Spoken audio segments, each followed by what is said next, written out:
Hello there everyone and welcome to John Drinks, the channel where I, John, have a drink. And today on day 2 of this Advent thing that I have decided that I am doing against all medical advice, we have an accessible whiskey.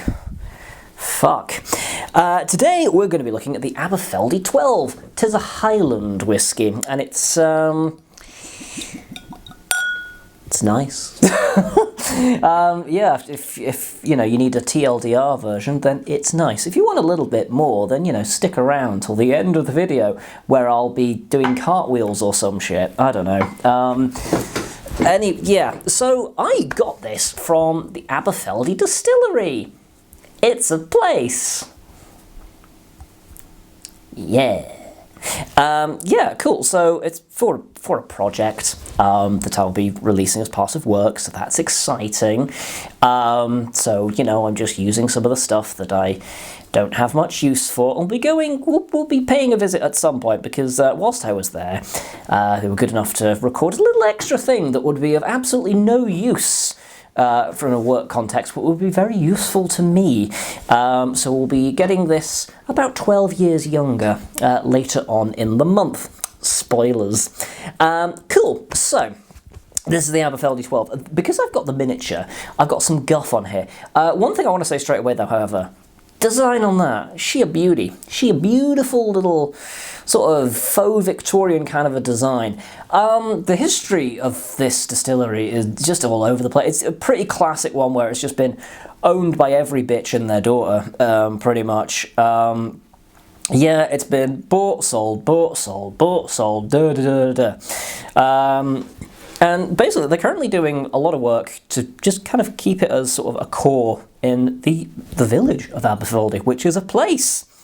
I've been to a lot of places. Also, one of the wonderful things that I've kind of, after having lived in Scotland for over a decade, I haven't travelled much outside of the big cities, so visiting the distilleries, I've been like, holy shit, this country is pretty fucking beautiful.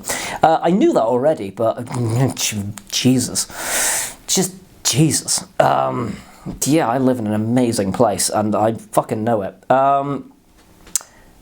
Anywho, let's read what the bottle has to say. It has the Queen's thing on it, so that's, you know, I bought this some months ago now. Mellowed for 12 years in handmade oak casks, this smooth, sweet dram offers rich rewards for those who like to dig deeper. And in even smaller writing, which is terrifying, it's just telling me where it was bottled. John Dewar and Sons Limited, Aberfeldy. Okay, cool. Now then, Mit Farbstoff. I shall say no more. It's 40% chill filtered. It's a very basic dram, this. You can find them in these kind of like gold bar boxes. They're a great little gift for someone that's sort of entry level. Now, we should talk a little bit about the value of 40% whiskies. This doesn't get said a lot on the internet for good reason. It's difficult to pass with other whiskies that are doing better things at comparable prices.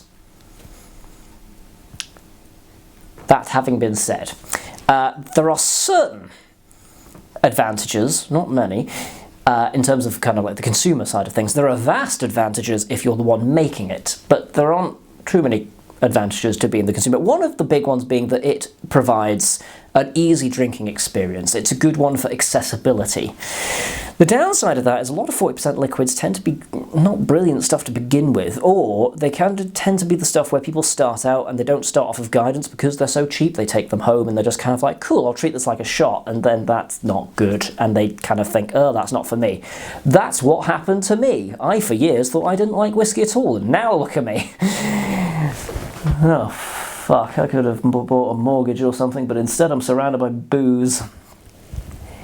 No regrets. So, let's dive into this. I do have a little bottle of water as well. We're gonna do that, even though this is already full deluge.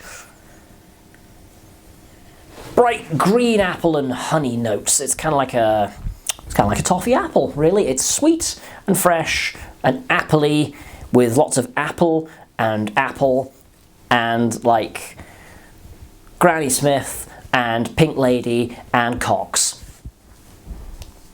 The apple, not the... It's a little penisy, actually. If I were to take a guess, I'd be like, that's quite a sweet Speyside. That's quite pleasant. It has a lot of those kind of fruity orchard notes that you get from your typical Speysides, like a Glen Tucker's or a Glenfiddich or a Glen take your fucking pick in a lot of cases. It's a lovely, fruity, bright, fresh nose.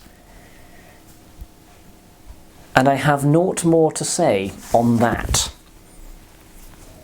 The flavour of it is unexpectedly decadent. It's got a beautiful, rich caramel, honey. Vanilla is back. After a few weeks away, vanilla is back.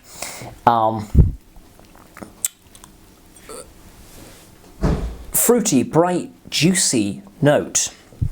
It's like you cut up an apple, dunked it in some honey, and then went, It's like you're like, this is too healthy for me. I need to cancel that out a little bit.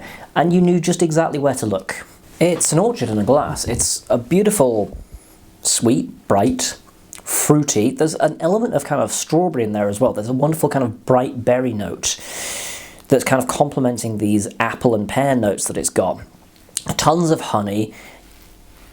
A yellow cake kind of an element, kind of like a vanilla sponge cake sort of a flavour. And you do have through it a little bit of kind of like the sweetness that you get from like a hard caramel. Hard caramel and soft caramel do have a slight difference in sweetness, I think, I would say. Just me? Might just be me, that one. As it develops, it moves a little bit away from the fruity notes and develops into more kind of like a mellow, almost kind of nut brittle kind of an element. The caramel kind of carries through, but you have more kind of notes of kind of like pecans and hazelnuts almost. It's got this interesting earthy, nutty flavour to it that develops off from the fruit. And it's a nice contrast to where it starts to where it kind of middles out and then tails off. The sweetness lingers long after all the other flavour components have kind of just gone away. That's my take on Aberfeldy. I'm going to leave it there, actually. I'm not going to stick any water in it because, do you know what? I don't think it needs it. I don't think there's anything more to... There might be more to eke out of that, but do you know what? I'm happy with it as is. So I will leave it there. That is a good entry level. They do a recipe of a gold-fashioned where they basically do what I've kind of talked about already with the tasting notes, in that they stick some honey in it and make an old-fashioned that way. Sounds like a pretty good idea, to be honest. I do have some honey kicking around. Maybe that could be a bonus video. I can't be arsed.